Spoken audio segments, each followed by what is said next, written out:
ونشهد أن لا إله إلا الله وحده لا شريك له ونشهد أن سيدنا ومولانا محمدا عبده ورسوله أما بعد فأعوذ بالله من الشيطان الرجيم بسم الله الرحمن الرحيم يا أيها الرسل كلوا من الطيبات واعملوا صالحا وقال النبي صلى الله عليه وسلم من أكل طيبا وعمل في سنة وأمن الناس بوائقه دخل الجنة صدق الله العظيم وصدق رسوله النبي الكريم ونحن على ذلك لمن الشاهدين والشاكرين والحمد لله رب العالمين. سرساتی عقیدت اور محبت کے ساتھ آقا نامدار تاجدار انبیاء امام الانبیاء فخر الانبیاء حضرت محمد مصطفیٰ احمد مجتبیٰ صلی اللہ علیہ وسلم کی ذات گرامی پر درود پاک پڑھ. اللهم صل على محمد وعلى آل محمد كما صليت على إبراهيم وعلى آل إبراهيم إنك حميد مجيد. اللهم بارك على محمد وعلى آل محمد كما باركت على إبراهيم وعلى آل إبراهيم إنك حميد مجيد. انتہائی واجب الاحترام بھائیوں، دوستوں اور بزرگوں، آقا علیہ السلام نے فرمایا کہ جو آدمی تین باتوں کو اختیار کرے گا فرمایا کہ وہ جنت کے اندر جائے گا. یعنی آقا علیہ السلام نے تین باتوں پر جنت کی بشارت دی ہے. فرمایا کہ جس آدمی کی زندگی کے اندر یہ تین باتیں ہوں گی کہ وہ جنت کے اندر ضرور جائے گا. فرمایا کہ من اکل طیبا وعمل فی سنت وامن الناس بوائقہ دخل الجنہ. جن تین آدمیوں کے بارے میں جنت کی بشارت دی ہے، جن تین اعمال پر جنت کی بشارت دی ہے، ان میں پہلا عمل فرمایا من اکل طیبا، جو آدمی رزق کے حلال کھاتا ہے، حرام سے اپنے آپ کو دور رکھتا ہے، فرمایا کہ یہ شخص جنت کے اندر جائے گا. دوسرا فرمایا وعمل فی سنتی، میری سنت پر عمل کرے گا، سنت کو اختیار کرے گا، سنت کے مطابق زندگی گزارے گا، فرمایا کہ یہ شخص بھی جنت کے اندر جائے گا. اور تیسرا عمل فرمایا کہ وَأَمِنَ النَّاسُ بَوَائِقَهُ دَخَلَ الْجَنَّةَ، کہ لوگ اس کے شر سے محفوظ ہوں گے، وہ کسی کو تکلیف نہیں دیتا ہوگا، فرمایا کہ دَخَلَ الْجَنَّةَ، یہ شخص بھی جنت کے اندر داخل ہو جائے گا. تو ان تین اعمال پر رسول اللہ صلی اللہ علیہ وسلم نے جنت کی بشارت دی ہے. میں اور آپ بھی اپنی زندگی کے اندر غور کریں کہ ہمارا بھی ان تین اعمال پر ہم پابندی کرتے ہیں، یہ ہماری زندگی کے اندر ہیں، اس پر ہم عمل کرتے ہیں یا نہیں کرتے. اگر یہ تین اعمال ہماری زندگی کے اندر نہیں ہے تو ہم اس پر عمل کریں، اس کو اپنی زندگی کے اندر لائیں. پہلا جو فرمایا من اکل طیبا، جو آدمی رزق حلال کھاتا ہے، حرام سے اپنے آپ کو دور رکھتا ہے، فرمایا کہ یہ شخص جنت کے اندر داخل ہو جائے گا. اور جناب رسول اللہ صلی اللہ علیہ وسلم نے فرمایا من اکل لقمۃ من حرام لم يقبل منه صلاۃ 40 لیلہ. فرمایا کہ جو شخص ایک حرام کا لقمہ کھاتا ہے ایک حرام کا لقمہ اس کے پیٹ کے اندر جاتا ہے تو 40 دن تک اللہ تبارک و تعالیٰ اس کی نماز قبول نہیں کرتے۔ صرف ایک حرام کا لقمہ کھانے کی وجہ سے 40 دن تک اس کی کوئی عبادت قبول نہیں ہوتی، نہ اس کی نماز قبول ہوتی ہے، نہ اس کا روزہ قبول ہوتا ہے، کیونکہ یہ حرام کھانے کی نوست ہے۔ اور فرمایا کہ یہ جو حرام ہے یہ کسی کو فائدہ نہیں دیتا، یہ ہمیشہ نقصان دیتا ہے۔ جو آدمی حرام کھاتا ہے اس کو نیکی کی توفیق نہیں ملتی، اللہ تبارک و تعالیٰ نیکی کی توفیق چھین لیتے ہیں۔ اور اللہ تبارک و تعالیٰ نے اپنے پیغمبروں کو، اپنے رسولوں کو کیا حکم دیا؟ سب سے پہلے فرمایا کہ یا ایھا الرسل، اے رسولو، کلوا من الطیبات، اچھا رزق کھاؤ، پاکیزہ رزق کھاؤ، واعملوا صالحا، اور تم عمل کرو اچھی۔ پیغمبروں کو بھی یہی حکم دیا کہ تم حلال کھانا، حرام کے قریب نہ جانا، پھر اس کے بعد تمہیں نیکی کی توفیق ملے گی۔ جب آدمی حرام کھاتا ہے کبھی پھر نیکی کی توفیق نہیں ملتی، اور جو آدمی حرام کماتا ہے، جو حرام کا پیسہ ہوتا ہے، وہ کبھی صحیح راستے پر بھی استعمال نہیں ہوتا، ہمیشہ غلط راستے پر استعمال ہوتا ہے۔ کبھی عدالتوں میں لگے گا، کبھی ہسپتالوں میں لگے گا، کبھی گاڑیوں پر لگے گا، کبھی بنگلوں پر لگے گا۔ جو حلال کا پیسہ ہوتا ہے وہ ہمیشہ صحیح راستے پر استعمال ہوگا، مدارس میں استعمال ہوگا، یتیموں پر استعمال ہوگا، مسکینوں پر استعمال ہوگا۔ اللہ تبارک و تعالیٰ تو خود طیب ہیں، تو اللہ تبارک و تعالیٰ طیب مال کو قبول کرتے ہیں، حلال مال کو اپنے راستے کے اندر قبول کرتے ہیں۔ تو میں عرض کر رہا تھا کہ یہ جو حرام ہے یہ ہمیشہ آدمی کو نقصان دیتا ہے۔ حرام کا پیسہ ہو، جو چیز ہو، آدمی کو یہ فائدہ نہیں دیتی۔ وہ ایک آدمی تھا لاہور کے اندر، حیدر علی اس کا نام تھا، ہارڈ ویئر کی اس کی دکان تھی، پورے محلے کے اندر سب سے بڑی دکان اس کی تھی۔ تو ایک ڈاکٹر تھا، وہ اپنے بچوں کی شادی کر رہا تھا، اس نے سوچا کہ بازار کے اندر جاتا ہوں، کسی ایک دکان والے کو کہتا ہوں کہ سارا سامان میں آپ سے لیا کروں گا، آپ مجھے رعایت کرنا، اچھا سامان دینا۔ وہ ڈاکٹر کہتا ہے جب میں بازار کے اندر گیا تو میں دیکھ رہا ہوں کہ کون سی دکان پر جاؤں۔ وہ کہتا ہے میں نے دیکھا ایک دکان پر آدمی بیٹھا ہے، اس کے چہرے پر داڑھی ہے، ہاتھ میں تسبیح ہے، تو میں نے سوچا یہ دیندار آدمی لگ رہا ہے، اس سے مال اٹھا لوں۔ وہ ڈاکٹر کہتا ہے جب میں اس کے پاس گیا، اس کو میں نے کہا کہ تو مجھے اچھا آدمی لگ رہا ہے، میں نے سامان اٹھانا ہے تو تم مجھے رعایت کرنا، جب میں اتنا بڑا بنگلہ بنوا رہا ہوں، سارا سامان تجھ سے اٹھاتا رہوں گا، لیکن تم مجھے رعایت کرنا اور سامان بھی اچھا دینا۔ اس نے کہا ٹھیک ہے۔ جب وہ سامان لیتا رہا اس سے، جب اس کا مکان اختتام تک پہنچا، آخری دن تھا سامان لینے کا، تو اس ڈاکٹر نے کہا کہ آج کسی اور دکان پہ چلا جاتا ہوں، اس سے سامان لیتا ہوں۔ وہ کسی اور دکان پر چلا گیا، جب اس سے سامان اٹھایا، اس کو کہا کہ اس کا بل بناؤ۔ جب اس نے بل بنایا، دیکھا کہ 2000 کا اس کا بل تھا۔ وہ حیران ہو گیا کہ پہلے بھی میں یہی سامان لیتا تھا تو 20 یا 30 ہزار کا بل بنتا تھا۔ وہ اس آدمی کو کہنے لگا، دکاندار کو کہنے لگا کہ لگتا ہے تیرا دھیان کہیں اور طرف ہے، تو نے مجھے اتنا سستا مال دے دیا، تجھے پتا نہیں ہے۔ تو دکاندار کہنے لگا کہ یہ مال اتنے کا ہے جتنا میں نے بل بنایا ہے، میرا دھیان بھی ادھر ہے، میرا دھیان کہیں اور طرف نہیں ہے۔ تو وہ ڈاکٹر چلا گیا، جس دکان سے پہلے سامان لیتا تھا اس کے پاس چلا گیا، اس آدمی کو کہا کہ میں نے یہ سامان لینا ہے، اس کا بل بناؤ۔ جب اس نے بل بنایا تو وہی سامان اس نے بل اس کا 20,000 کا بنایا۔ یہ ڈاکٹر حیران ہو گیا، پریشان ہو گیا کہ میں نے جتنا اس سے سامان لیا یہ ہمیشہ مجھے دھوکہ دیتا رہا، مجھے نقصان دیتا رہا۔ اس آدمی کو کہنے لگا کہ تو نے میرے ساتھ دھوکہ کیا ہے، تو نے یہ جو مجھ سے کمایا ہے یہ حرام کمایا ہے، حرام تجھے کبھی فائدہ نہیں دے گا۔ وہ ڈاکٹر کہتا ہے جب میں واپس آ گیا کچھ عرصے کے بعد، وہی دکاندار آدمی جس نے مجھے دھوکہ دیا تھا، بلکہ سب کو دھوکہ دیتا تھا، اس طرح وہ بیمار ہو گیا، دماغ کا اس کو کینسر ہو گیا۔ جب وہ لاہور کے ہسپتال کے اندر گیا تو ڈاکٹروں نے اس کو لا علاج کر دیا۔ انہوں نے کہا کہ اتنا بڑی بیماری ہے، اس کا ہمارے پاس کوئی علاج نہیں، آپ اس کو کراچی کے اندر لے جائیں۔ وہ کہتے ہیں جب اس کو کراچی کے اندر لے گئے انہوں نے اس کو داخل کر دیا اسپتال کے اندر. اب اس کا علاج چل رہا ہے.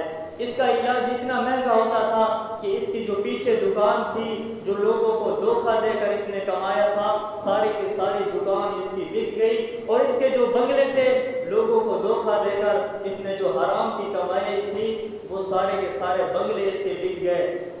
اب اس کے بھائی پریشان ہے کہ اس کا سارا مال تو ختم ہو چکا ہے، اب ہم کیا کریں؟ انہوں نے قرضہ لینا شروع کر دیا. قرضہ بھی اتنا بڑا ہو گیا. اب یہ سب پریشان ہے. ایک دن 2 ماہ کے بعد وہی دکاندار آدمی انتقال کر گیا، پیچھے 4 بچے چھوڑ گیا. اتنا اس پر قرضہ تھا، سب حیران تھے کہ اس کا ہم قرضہ کیسے اٹھائیں گے. تو سوچنے کی بات یہ ہے کہ جو اس نے لوگوں کو دھوکہ دے کر حرام کمایا تھا، اس کا حرام کمانا کسی کام نہ آیا. جو آدمی حرام کماتا ہے، لوگوں کو دھوکہ دیتا ہے، جس دماغ کا استعمال کر کے لوگوں کو دھوکہ دیتا ہے، تو اللہ تبارک و تعالیٰ کبھی اس دماغ کے ذریعے سے آدمی کو تکلیف دیتے ہیں. اس دماغ کے ذریعے سے اس کو بیماری ایسی لگاتے ہیں کہ تاکہ آئندہ آنے والوں کے لیے وہ عبرت بن جائے. تو میں عرض کر رہا تھا، جناب رسول اللہ صلی اللہ علیہ وسلم نے فرمایا، من اکل طیبا، جو آدمی رزق حلال کھاتا ہے، حرام سے اپنے آپ کو دور رکھتا ہے، فرمایا دخل الجنہ، یہ آدمی جنت کے اندر داخل ہو جائے گا.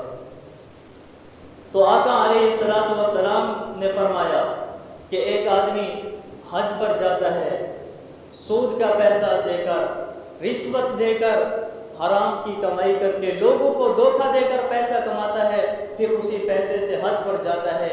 جب وہ حج کرتا ہے اور کہہ رہا ہوتا ہے لبیک اللہم لبیک، یہ لبیک اللہم لبیک کے ترانے گا رہا ہوتا ہے، لیکن ادھر سے آواز آتی ہے کہ لا لبیک ملبسک حرام ومأکلک حرام، تیرا یہ حج قبول نہیں ہے کیونکہ تیرا لباس بھی حرام کا ہے، تیرا کھانا بھی حرام کا ہے. جب تک تو حرام کھاتا رہے گا تب تک تیرا حج قبول نہیں ہے. تو ہم سوچیں کہ وہ کتنا بڑا گھر ہے جہاں پر ہر آدمی کی دعا قبول ہوتی ہے، ہر آدمی کی عبادت قبول ہوتی ہے، لیکن جو آدمی حرام کھاتا ہے تو اس کی عبادت وہاں پر بھی قبول نہیں ہوتی. اس کو کہہ دیا جاتا ہے کہ تو یہاں سے چلا جا، تیری عبادت قبول نہیں ہے. تو جناب رسول اللہ صلی اللہ علیہ وسلم نے فرمایا، صحابہ اکرام کی مجلس لگی ہوئی تھی، صحابہ اکرام کی مجلس میں آپ صلی اللہ علیہ وسلم بیٹھے تھے. صحابہ کو فرمایا کہ میرے صحابہ، آخر زمانے میں میری امت کے ایسے لوگ بھی ہوں گے جو دعائیں کریں گے، ان کی دعائیں قبول نہیں ہوں گی. صحابہ نے پوچھا، یا رسول اللہ صلی اللہ علیہ وسلم ان کی دعائیں قبول کیوں نہیں ہوگی؟ تو آقا علیہ السلام نے فرمایا کہ وہ حرام کھاتے ہوں گے، حرام کھانے کی نحوست کی وجہ سے اللہ تبارک و تعالیٰ ان کی دعائیں قبول نہیں کریں گے. تو ہم سوچیں کہ آج ہم تو حرام کے قریب اس طرح جاتے ہیں جس طرح ہم حلال کھا رہے ہوں، ہمارا اس طرف دھیان نہیں ہوتا، اس طرف توجہ نہیں ہوتی. تو جناب رسول اللہ صلی اللہ علیہ وسلم نے فرمایا کہ حرام سے پلا ہوا جسم جنت کے اندر بھی داخل نہیں ہوگا. جس آدمی کی حرام سے پرورش ہوئی ہوگی وہ کبھی جنت کے اندر داخل نہیں ہوگا. اور فرمایا کہ حرام سے پرورش پانے والی اولاد بھی کبھی والدین کا فرما بردار نہیں ہوتی. یہی اولاد بڑے ہو کر مستقبل میں اپنے والدین کو اپنے گھروں سے دھکے دے کر نکال دیتی ہے، کیونکہ ان کی پرورش حلال سے نہیں ہوتی، ان کی پرورش حرام سے ہوتی ہے. اور فرمایا کہ جب آدمی اپنے پیٹ کے اندر ایک لقمہ بھی حرام کا جانے دیتا ہے تو 24 گھنٹے تک اس کی عبادت قبول نہیں ہوتی، اور 24 گھنٹے تک فرشتے اس پر لعنت بھیجتے رہتے ہیں. اگر اسی حالت کے اندر اس کی موت آ گئی تو فرمایا کہ یہ شخص جہنم کے اندر داخل ہو جائے گا. تو اسی لیے ہم اپنے آپ کو حرام سے دور رکھیں. آج ہم یہ سوچتے ہیں کہ حرام سے ہم زیادہ کما لیں گے، حرام سے بہت پیسہ آ جائے گا ہمارے پاس، لیکن ہم نے کبھی سوچا نہیں یہ جو حرام ہے یہ کبھی کسی کو پیدا نہیں دیتا. آج ہم لوگوں کو دھوکہ دے کر حرام کما لیتے ہیں.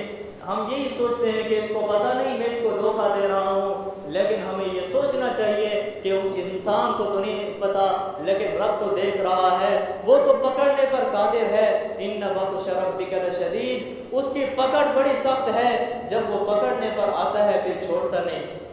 تو اس لیے آج ہر بندہ پریشان ہے کہ سکون نہیں ہے، برکت نہیں ہے، اس کی وجہ کیا ہے کہ آج ہم حلال سے تو دور ہو چکے ہیں، حرام کے قریب ہو گئے ہیں، اس وجہ سے آج ہماری عبادت قبول نہیں ہوتی، ہماری دعائیں قبول نہیں ہوتی۔ ایک آدمی تھا، وہ بہت بڑا پریشان تھا، مالدار بھی تھا لیکن پھر بھی پریشان رہتا تھا، گھر کے اندر ٹینشنیں ہوتی تھی، پریشانیاں ہوتی تھی۔ ایک اللہ والے کے پاس گیا، اس کو کہنے لگا کہ میرے پاس مال بھی بہت ہے لیکن پھر بھی گھر کے اندر پریشانیاں ہیں، ہر وقت جھگڑا رہتا ہے گھر کے اندر۔ تو اس اللہ والے نے کہا کہ تم ایسا کرو، تم دعا کرو۔ اس نے کہا دعا بہت کرتا ہوں، راتوں کو اٹھ کر مصلی پر تہجد کے وقت رو رو کر دعا کرتا ہوں، پھر بھی دعا قبول نہیں ہوتی۔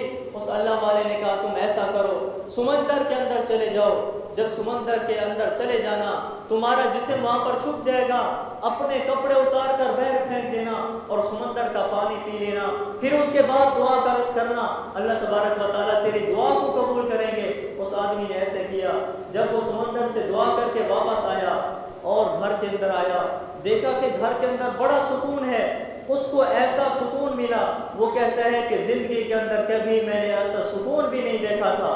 وہ بڑا حیران ہوا، پریشان ہوا کہ پہلے تو میں تہجد کے وقت رو رو کر دعا مانگتا تھا لیکن میری دعا قبول نہیں ہوتی تھی، آج میں سمندر کے اندر گیا، رو کر بھی دعا نہیں مانگی، بس ایسے جلدی میں دعا مانگی، پھر ایسا سکون کیسے آ گیا؟ اس اللہ والے کے پاس گیا، اس کو کہا کہ بتا تو صحیح یہ کیا راز ہے کہ میری دعا ادھر کیسے قبول ہوئی؟ اس اللہ والے نے کہا اصل بات یہ ہے کہ پہلے تو دعا کرتا تھا، یہ جو تیرے اوپر لباس تھا یہ لباس حلال کا نہیں تھا، یہ لباس حرام کا تھا، جو تو کھانا کھاتا تھا وہ ایک ایک لقمہ حرام کا تھا، تو نے لوگوں کو دھوکہ دے کر یہ پیسے کمائے تھے، یہ مال کمایا تھا، تو اس وجہ سے تیری دعائیں قبول نہیں ہوتی تھی کیونکہ تیرا لباس بھی حرام کا ہوتا تھا۔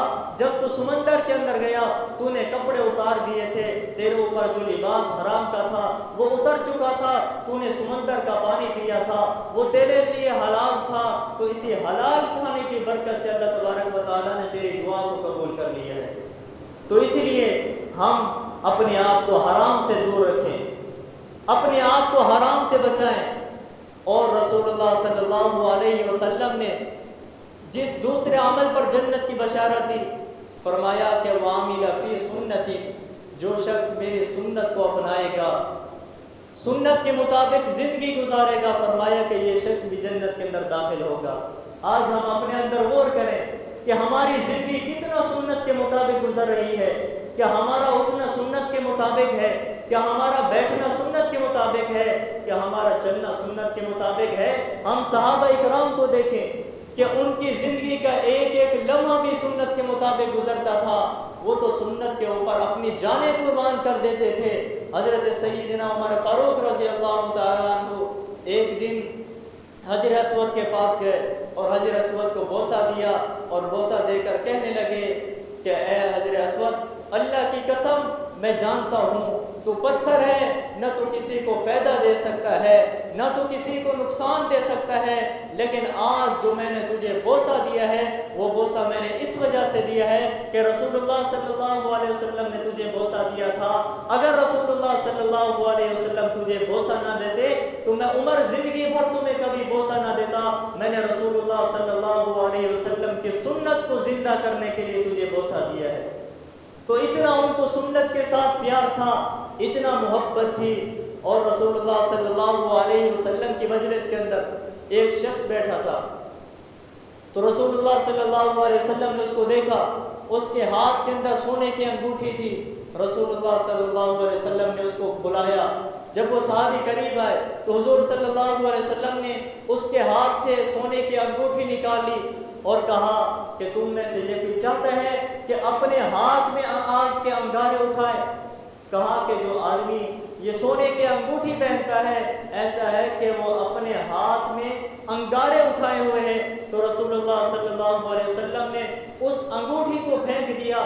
جب رسول اللہ صلی اللہ علیہ وسلم وہاں سے چلے گئے، اب پیچھے صحابہ دیکھ رہے ہیں کہ وہ صحابی بھی بیٹھا ہے اپنی انگوٹھی نہیں اٹھا رہا، تو صحابہ نے کہا کہ اس انگوٹھی کو اٹھا لے، یہ تو تیرے اوپر حرام ہے، تو اس کو اٹھا لے، اپنی بیوی کو دے دینا، اپنے بچوں کو دے دینا، یہ بیچ کر کوئی اور چیز خرید لینا۔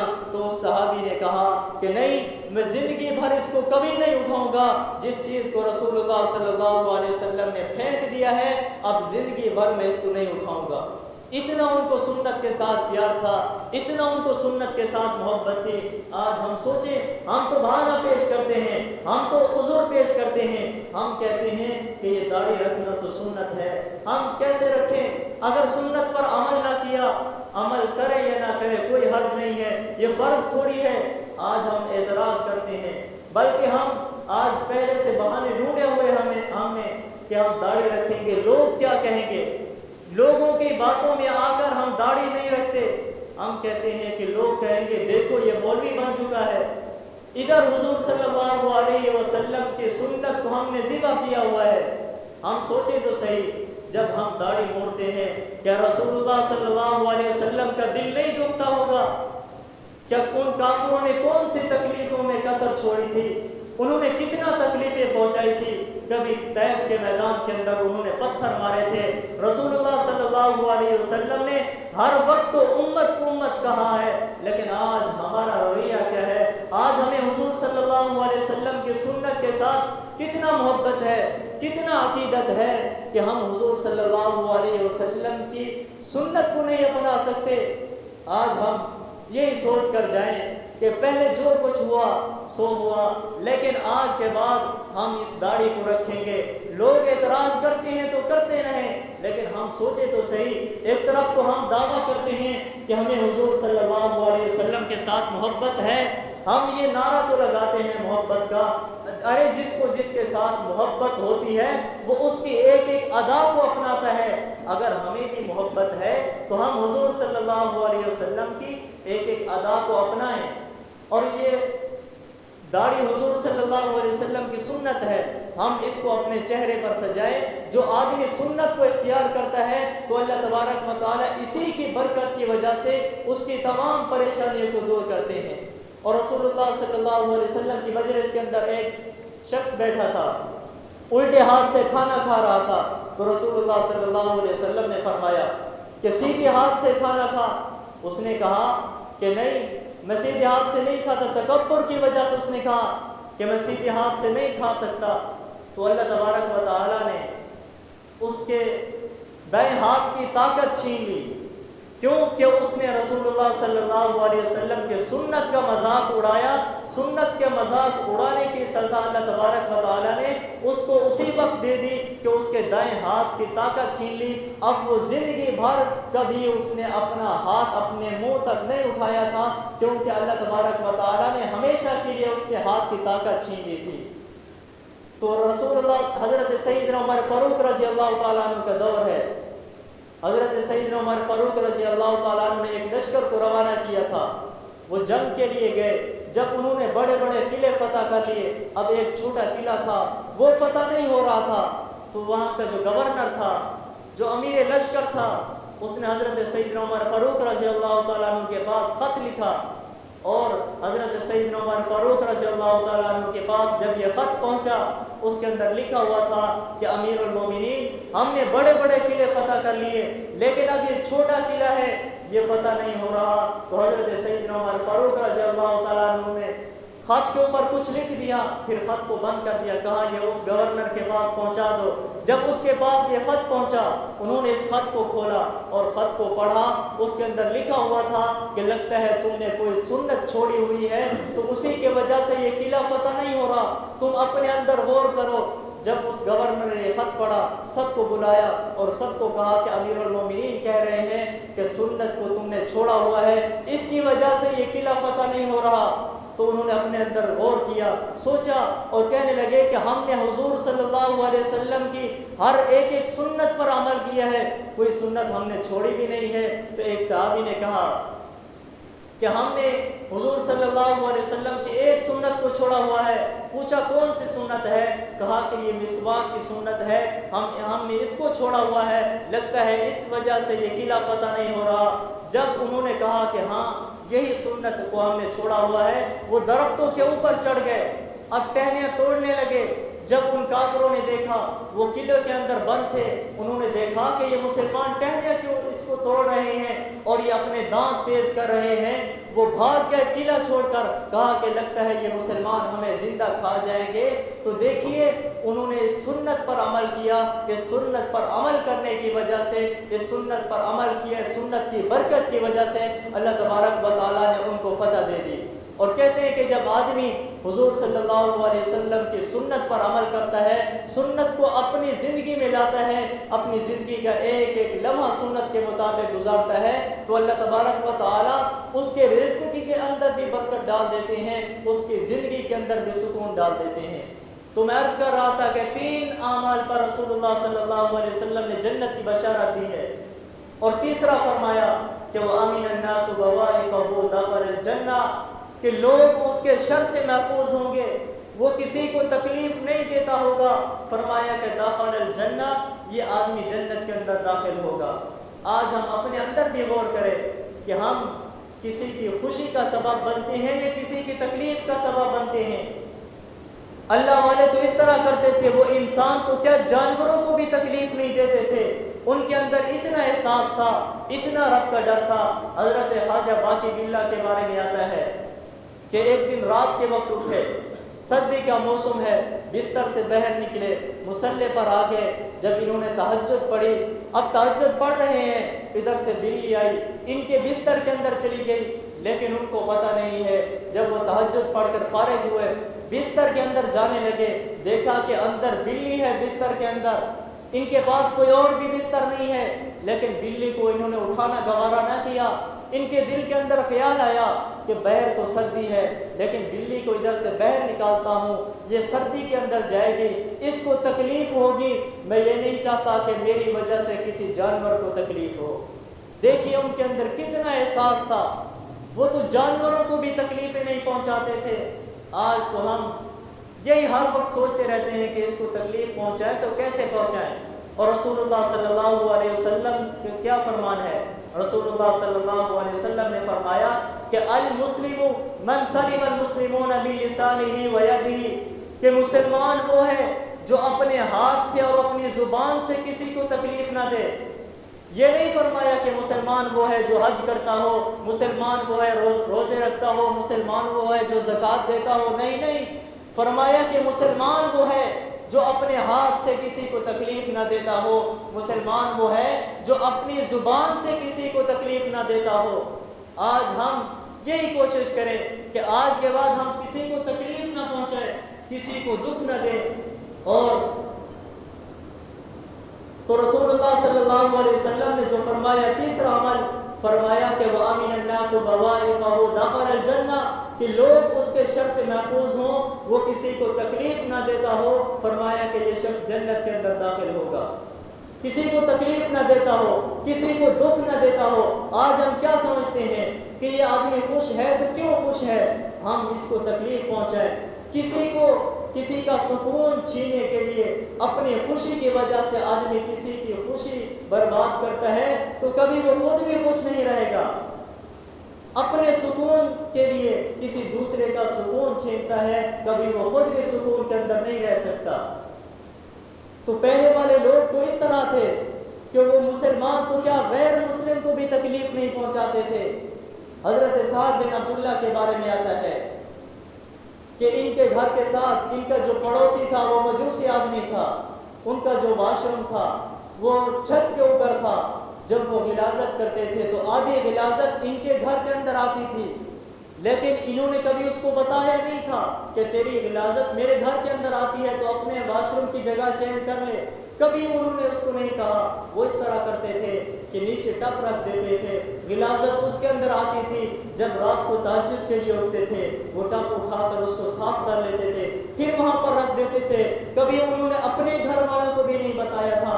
جب ان کا آخری وقت آیا، وہ بیمار ہو گئے، انہوں نے اس مجوسی آدمی کو بلایا اور اس کو بلا کر کہا کہ دیکھ یہ تیرا واش روم ہے، اس کی غلاظت میرے گھر کے اندر آتی ہے، میں نے کبھی تجھے نہیں کہا، لیکن آج اس وجہ سے کہہ رہا ہوں، لگتا ہے کہ اسی حالت کے اندر، اسی میں بیماری کے اندر میں انتقال کر جاؤں گا، تجھے اس وجہ سے کہہ رہا ہوں کہ پھر تیری یہ غلاظت میرے گھر کے اندر آئے گی، لیکن میں یہ نہیں چاہتا کہ میرے جانے کے بعد میرے بچے تجھے تکلیف پہنچائے، وہ تجھ سے آ کر بات کریں گے، وہ تجھے غصہ آئے گا، تجھے تکلیف پہنچائے گی، میں مرنے کے بعد بھی یہ نہیں چاہتا کہ میری اولاد تجھے تکلیف پہنچائے۔ جب اس مجوسی آدمی نے اس کی یہ بات سنی، وہ حیران ہوا، پریشان ہوا، اس نے کہا کہ اب مجھے بھی کلمہ پڑھاؤ، میرے سب گھر والوں کو کلمہ پڑھاؤ کہ یہ مسلمان تو ایسے ہیں، یہ تو کسی کو تکلیف دینا بھی گوارا نہیں کرتے، ہم تو مسلمان نہیں ہیں پھر بھی غیر مسلم کو بھی تکلیف نہیں دیتے۔ آج ہم اپنا رویہ دیکھیں کہ ہماری وجہ سے لوگ تو دین سے دور ہو جاتے ہیں، کہتے ہیں کہ دیکھو یہ تو دیندار آدمی ہو کر، مولوی ہو کر سارا دن نمازیں پڑھتا ہے، پھر بھی ہمیں تکلیفیں پہنچاتا ہے، پھر بھی ہمیں دکھ دیتا ہے، ہماری وجہ سے وہ اسلام سے دور ہو جاتے ہیں۔ ہم اس قدر عمل کریں، حضور صلی اللہ علیہ وسلم کے ایک ایک طریقے پر اس قدر عمل کریں کہ لوگ ہمیں دیکھ کر دین کی طرف میل ہو جائیں۔ تو رسول اللہ صلی اللہ علیہ وسلم نے جن 3 عمل پر جنت کی بشارت دی، ہم ان پر غور کریں کہ یہ ہماری زندگی کے اندر ہے یا نہیں ہے، ہمارا پوری طرح ان پر عمل ہے یا نہیں ہے۔ اگر عمل نہیں ہے تو ہم اس پر عمل کرنے والے بن جائیں۔ پہلا جو فرمایا، من اکل طیبا، جو آدمی رزق حلال کھاتا ہے، حرام سے اپنے آپ کو دور رکھتا ہے، فرمایا کہ یہ شخص جنت کے اندر داخل ہوگا۔ دوسرا فرمایا، وعمل فی سنت، جو شخص سنت پر عمل کرے گا، سنت کے مطابق اپنی زندگی گزارے گا، فرمایا کہ یہ شخص بھی جنت کے اندر داخل ہوگا۔ اور تیسرا فرمایا، وَمِنَ النَّاسِ بَوَائِقَهُ دَخَلَ الْجَنَّةَ، لوگ اس کے شر سے محفوظ ہوں گے، وہ کسی کو تکلیف نہیں دیتا ہوگا، فرمایا کہ یہ شخص بھی جنت کے اندر داخل ہوگا۔ اللہ تبارک و تعالیٰ سے دعا ہے، میں نے جو کچھ آپ نے سنا، اللہ تبارک و تعالیٰ مجھے اور آپ کو اس پر عمل کرنے کی توفیق عطا فرمائے۔ وآخر دعوانا